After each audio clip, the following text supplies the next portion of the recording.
Voilà, gloire à Dieu. Amen. Amen. Merci Seigneur, frères et sœurs, nous sommes réunis autour de la parole de Dieu ce soir. Nous sommes venus pour passer un moment dans la prière. Car ce soir c'est une réunion de prière, c'est ce qu'on a fait. On a dit que le mercredi ce serait une réunion d'évangélisation, le vendredi ce serait une réunion de prière, le dimanche ce sera le culte. C'est le programme des hommes, hein. Mais le programme de Dieu des fois n'est pas le même. Il y a, si vous aimez mieux, la pensée de l'homme, mais la pensée de l'homme n'est pas forcément la pensée de Dieu. Et j'aimerais ce soir, avec beaucoup de crainte dans mon cœur, je ne vous le cache pas, je meurs presque, là je vais mourir, vous portez la parole de Dieu dans une liberté, mais j'aimerais que dans tout votre cœur, vous ne considérez pas l'homme qui est derrière le micro, mais plutôt la pensée de Dieu. Amen. Parce que ce soir, j'ai pas la prétention de dire que j'ai vu un ange descendre, m'apporter une parole, mais j'ai plutôt l'assurance de dire que le Saint-Esprit est venu me mettre une parole dans mon cœur. C'est plus grand encore.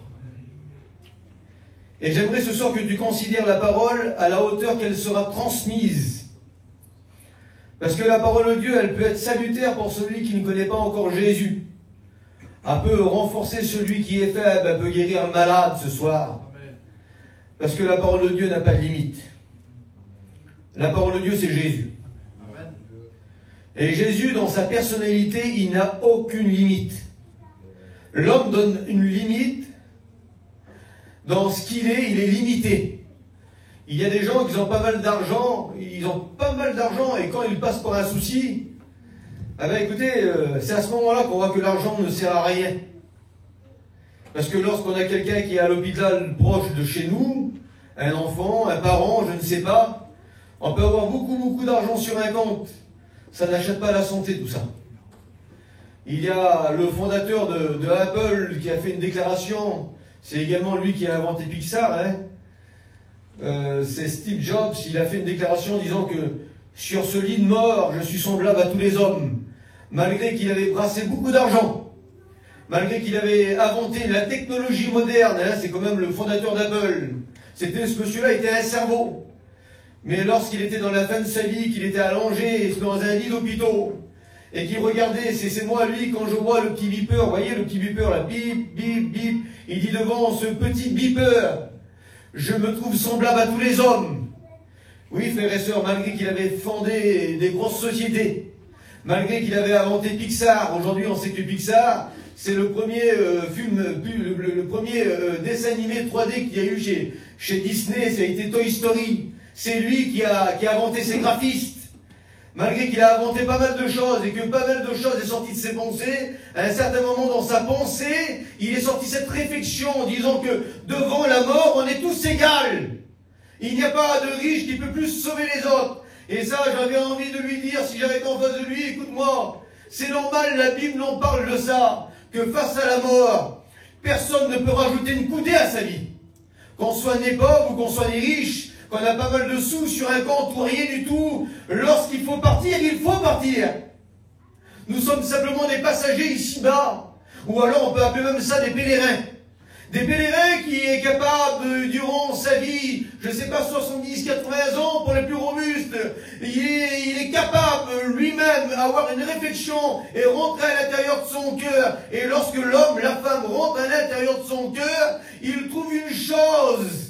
Il trouve une forme, il trouve une pensée que Dieu lui-même a déposée.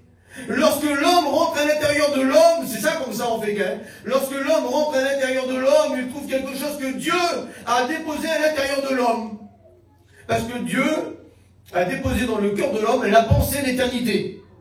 Et lorsque chaque homme, chaque femme, chrétien ou non, rentre à l'intérieur de son cœur, il ne peut pas l'effacer à la gomme magique. Il ne peut pas passer de l'eau de Javel 58 pour l'effacer. Il ne peut pas laver au savon de Marseille cette pensée que Dieu lui-même a posée dans le cœur de l'homme. Il ne peut pas l'enlever, c'est indélébile. On ne peut pas enlever cette pensée. Et tu as eu un jour cette pensée, comme j'ai eu un jour cette pensée. Après la mort, qu'est-ce qu'il y a? qu'est-ce qui se passe après? Alors certaines religions ont essayé de mettre quelque chose pour soulager. Ils ont inventé. Après la mort, il y a encore un moyen de rachat. Ça s'appelle le purgatoire. Après la mort, il y a quoi? On peut se réincarner en un animal. Ça s'appelle le cycle de la vie. C'est des philosophies, ça. Après la mort, si on meurt, alors si tu fais 5 prières par jour en direction à un mec, eh ben, Inch'Allah, peut-être que tu es sauvé, peut-être pas. On verra. On verra à la fin, hein. C'est pas sûr, c'est pas du concret, c'est pas vrai. On sait pas. Mais moi, la parole de Dieu me dit cela, qu'un jour, il y a un héros qui est venu sur la terre. Parce que ce qu'il a fait Jésus, c'est un acte héroïque, frères et sœurs. Un acte héroïque, c'est quoi? On le voit aujourd'hui dans des films d'animation. Lorsque l'humain est en train de mourir, qu'il n'y a aucune solution, il y a un super-héros qui vient le sauver et le sortir de où est-ce qu'il est. Jésus a fait un acte héroïque, excusez-moi, parce que l'homme, la femme était perdu dans son péché, mais Jésus, comme un vaillant héros, est venu le sauver. Amen. La Bible dit qu'il nous a même donné un pouvoir. Tout le monde rêve d'avoir un pouvoir.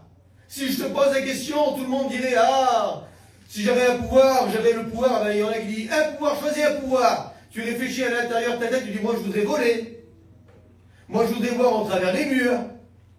Moi je voudrais dire et avoir beaucoup d'argent. Etc., etc., etc. Ah ben écoute bien ce que je veux te dire. Le livre de Jean, chapitre 1, nous dit que Dieu nous a donné son Fils, si vous aimez mieux, il a envoyé, si vous aimez mieux, la parole, et la parole s'est faite chair. La parole a dit lui-même dans l'Ésaïe, Père, envoie-moi. Dieu a donné son Fils, mais la parole s'est auto-envoyée. Il se présentait dans le ciel. Seigneur, personne ne peut sauver l'homme, la femme, mais moi, Seigneur, envoie-moi. Amen.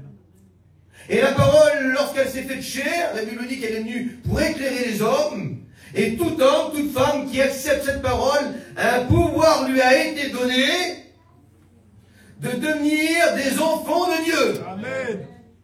Et lorsque tu deviens un enfant de Dieu, écoute bien le pouvoir comme il est extraordinaire. Non seulement tu deviens un héritier du royaume de Dieu, mais tout, t'as vu ce que tu poses comme question? Je voudrais voler, je voudrais avoir une grande vision, me déplacer à toute vitesse. Eh bien tout ça, ça sera pour toi plus tard. Tu seras comme ça plus tard. Tu t'imagines la beauté là? Tu seras dans le royaume de Dieu, tu vieillis, tu seras plus vieux, tu seras plus malade, tu seras en bonne santé, tu te déplaceras très vite, tu seras très grand, tu seras très beau, tu seras extraordinaire. Amen. En réalité, tu seras ce que tu veux aujourd'hui dans ta pensée, mais encore mieux. C'est bizarre, c'est enfantin, mais c'est une vérité. Comprends bien ce que je veux te dire. Le Dieu que tu lui mets cette limite, tu te trompes parce que ton cerveau est trop petit pour concevoir la grandeur de Dieu. Est-ce que Dieu veut faire de toi quelqu'un de grand? Dieu veut te changer ce soir. Amen.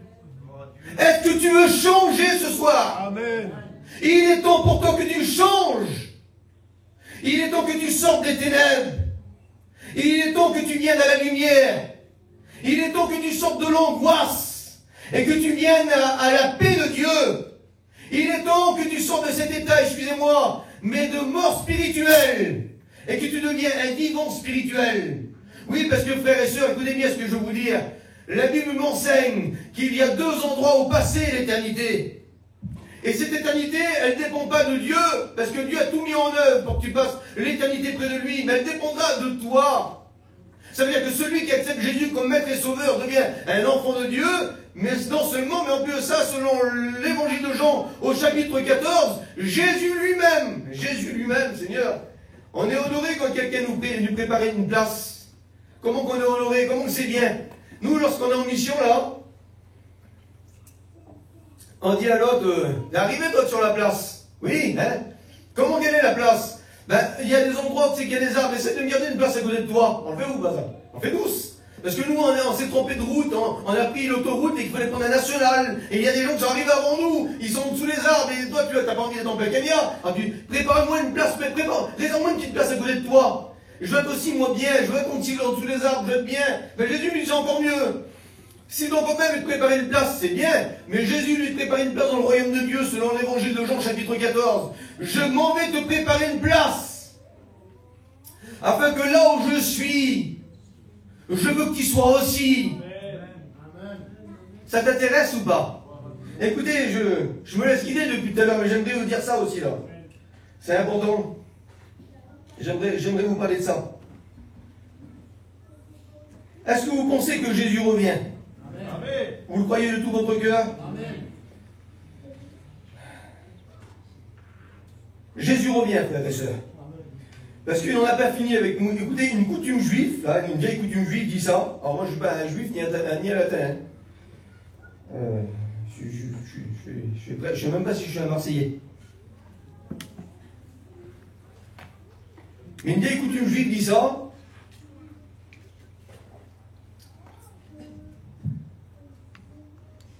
Il dit que dans la tradition ancienne juive, il était courant qu'un maître de la maison pliait une serviette à table lorsqu'il se levait temporairement, c'est-à-dire au bout d'un moment là, il était à table, le maître de la maison, il pliait une serviette et il se levait. Et lorsque la serviette était pliée, pendant le repas, simplement la serviette pliée, ça avait une signification. La signification de la serviette pliée voulait dire, selon la tradition juive, c'est que le maître de la maison n'avait pas fini encore et qu'il allait revenir. Donc il pliait sa serviette, là, il se levait, il n'avait pas fini de manger, il prenait sa serviette, il la pliait comme ça, d'accord? Il la posait sur la table, et une fois qu'elle était posée, là, il se levait, il partait. Peu importe combien de temps après qu'il revenait, ça voulait dire qu'il allait revenir. Le sens inverse, si la serviette était, si vous aimez mieux, elle était froissée, elle était comme ça, ça voulait dire que le maître de la maison, on en avait fini, il avait fini de manger. Il n'allait pas revenir, c'était terminé, d'accord? La Bible dit que lorsque Jésus ressuscite, et que les disciples arrivent dans le tombeau, ils retrouvent le tombeau totalement vide. Ils retrouvent les bandelettes à terre. Mais ce qui était sur la tête de Jésus, si vous aimez mieux, le morceau, je ne sais pas comment l'appeler, le morceau de drap, je ne sais pas comment l'appeler, le morceau de drap qui était sur la tête de Jésus, lui, il était plié. Il était posé. Ça veut dire quoi? Simplement, ce petit carré qui était posé là signifiait le retour du maître. Amen. Et que le maître n'en avait pas encore fini. Que le maître allait revenir pour finir ce qu'il avait commencé. Amen.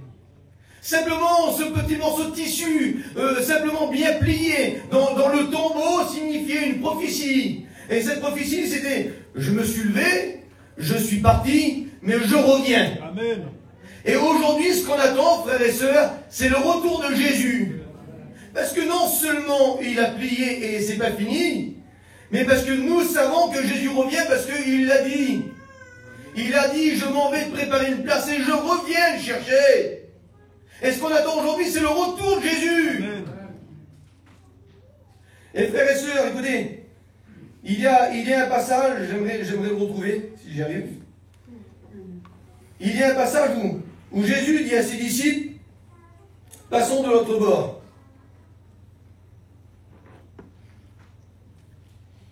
Écoutez, je le dis de mémoire comme ça, je n'arrive pas à retrouver le verset. Ça me vient comme ça, je vous le dis. Et il dit comme ça, il dit passons de l'autre bord. Et la Bible dit qu'à un certain moment donné, lorsque les disciples ont commencé à avancer en pleine mer, les vagues ont commencé à se déchaîner. Mais Jésus, lui, il dormait à la poupe. Et tous les disciples qui étaient là, ils étaient affolés. Le bateau tanguait d'un côté, le bateau tanguait de l'autre. Il y avait des vents contraires, c'était dur à avancer. Et à un certain moment, les disciples, ils viennent et ils réveillent Jésus. Jésus, réveille-toi. Jésus, réveille-toi. Seigneur, tu t'inquiètes pas là. Tu t'inquiètes pas, Seigneur, là, on va périr. On va faire naufrage, je le dis avec mes mots, on va faire naufrage, on va couler, Seigneur. Seigneur, tu t'inquiètes pas? Moi, ce qui m'avait tout le temps frappé, c'était le discours de Jésus lorsqu'il disait « Oh, où est votre foi ?» Lorsqu'il dit à la mer « Silence !» et au vent « Tais-toi » et tout s'arrête. et qui regarde les hommes et qui dit, où est votre foi? Et Seigneur, c'est quand même compréhensible, hein? C'est quand même compréhensible. Tu dors, Seigneur, à la poupe et tous déchaînent. C'est normal qu'il y ait quand même une petite réflexion là. Et en vérité, réfléchissez bien, frères et sœurs. Le Seigneur leur avait dit, passons de l'autre bord. C'est pour ça que le Seigneur se permet de dire, où est votre foi? Si Jésus te dit, passe de l'autre bord, même s'il y a des vents contraires, Jésus l'a dit, et si Jésus l'a dit, ça va arriver, passer de l'autre bord. Il ne pouvait pas couler. Il ne pouvait pas faire naufrage. Parce que la parole de Jésus a été dit, ce qui a été dit, ça s'accomplit toujours. Amen, gloire à Dieu. Il n'a pas dit que ta vie serait un chemin paisible, un chemin droit, un chemin qui serait sans vagues, sans rien. Il a dit qu'une vie spirituelle, il y a des hauts et des bas, des hauts et des bas, des hauts et des bas, des hauts et des bas. Mais dans ton cœur, il y a Jésus. Et lui dit, je suis tous les jours avec toi. Mais plutôt toi, où est-ce qu'elle est ta foi? T'en as pas marre de faire des reproches à Jésus? Et Seigneur, pourquoi t'as pas été? Pourquoi t'agis pas? Pourquoi Seigneur t'es pas là? Écoutez, frères et sœurs, le Seigneur ne t'a pas demandé le sens inverse. Le Seigneur ne t'a pas demandé autre chose que de passer de l'autre bord. Notre maison à nous, frères et sœurs chrétiens, c'est une réunion de prière là. Mais vous avez vu, elle se déroule comme elle se déroule, d'accord? On la laisse dérouler comme ça. Parce que parmi nous, il y a des gens qui ne sont pas chrétiens peut-être là. Le Seigneur te demande de rentrer dans le royaume de Dieu, passer de l'autre bord. Mais pour ça, il faut rentrer dans la barque. Il faut rentrer dans la barque. Si au temps de Noé, l'homme, la femme a été sauvé par un grand bateau, au temps de la grâce, l'homme, la femme est sauvé par le moyen de la croix. Et ce soir, s'il y a une personne qui voudrait rentrer dans cette barque qui s'appelle la grâce, alors il faut passer pour une porte. Parce que si tu ne passes pas pour la porte, tu ne peux pas rentrer. Jésus se présente à toi ce soir et il te le dit. Je suis la porte. Amen. Celui qui passe par moi, il sera sauvé. Amen. Mais celui qui ne passe pas par la porte, celui qui passe par la fenêtre, il n'est pas appelé sauvé. Il est appelé voleur, il est appelé brigand, parce que le maître de la maison ne passe pas par une fenêtre. Le fils ne passe pas par une fenêtre. Le fils passe par la porte. Ce soir, si tu veux devenir un enfant de Dieu, rentre par Jésus. Amen. Ne crois pas à la fin que tu passeras par la fenêtre. Oh, si le Seigneur revient, de toute manière, je suis gentil, je suis gentille. De toute manière, je n'ai jamais rien fait de mal. De toute manière, moi, tu sais, je l'aime Jésus. Je l'aime le Seigneur, j'ai déjà prié le Seigneur. J'ai fait des promesses au Seigneur. Je me suis tout le temps tenu droit. Je donne mon vêtement. Je donne l'aumône. Je donne l'offrande. Je ne sais pas, mettez ce que vous voulez. Je fais du bien autour de moi. Oui. Ton bien ne te sauvera pas. Ce qui sauve, ce n'est pas non plus ta gentillesse, ni ton nom de famille, ni ta richesse, ni ta beauté, ni ta grandeur, ni ta fraîcheur. Ce qui te sauve, c'est Jésus ce soir. Amen. Et j'aimerais ce soir te donner la possibilité de rentrer dans cette barque pour passer de l'autre côté.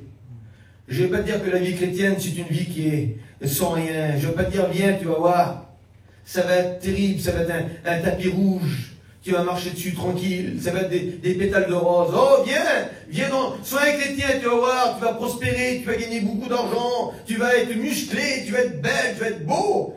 Non, c'est pas ça.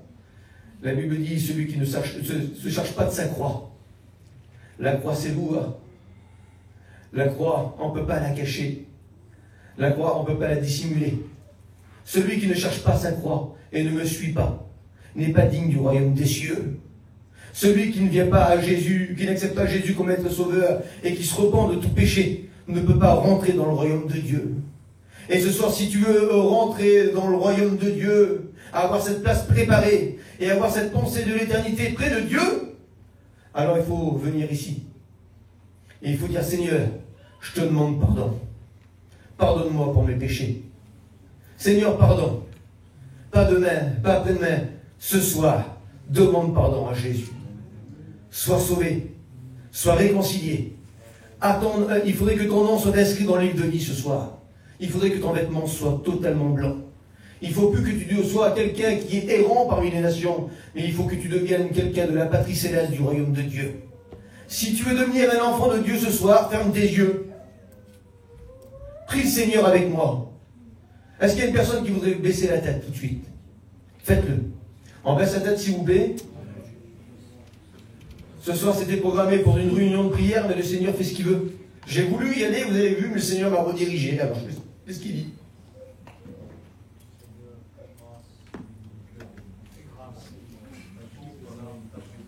Merci Jésus. Il est le seul souverain. Écoutez, prions le Seigneur, j'aimerais vous dire simplement ça. Un jour, lorsque Jésus arrive devant Jean le Baptiste, Jean le Baptiste dit une chose. Écoutez bien, il n'y a que dans l'évangile de Jean qu'on peut voir ça. Il présente Jésus et puis il dit sur Jésus, voici l'agneau de Dieu qui ôte le péché du monde. Et ça, il le dit par 2 fois. Lorsque Jean le Baptiste prophétise et lorsqu'il dit ça, il accomplit une prophétie qui avait été dit pour le livre du rouleau du prophète Isaïe, qui sera semblable à un agneau. Il présente l'agneau de Dieu qui allait souffrir, l'agneau de Dieu qui allait mourir, mais aussi l'agneau de Dieu qui allait ressusciter. Ce soir, celui qui veut accepter l'agneau de Dieu dans son cœur, voici l'agneau de Dieu qui ôte le péché du monde. Sans l'agneau de Dieu, tu ne peux pas être sauvé. Sans le sang précieux de Jésus, tu ne peux pas être sauvé. Non, ce soir, il n'y a pas de théologie, il y a simplement une simplicité de cœur. Je sais que le Saint-Esprit travaille ton cœur. Tu veux être sauvé ce soir? Est-ce que tu vas être sauvé ce soir? Alors lève ta main à ta place et j'ai prié pour toi. Est-ce qu'il y avait une personne pour Jésus qui s'est reconnue en travers le message? Lève ta main, rabaisse-la. Et j'ai prié pour toi. Il y a une personne pour Jésus. Écoutez,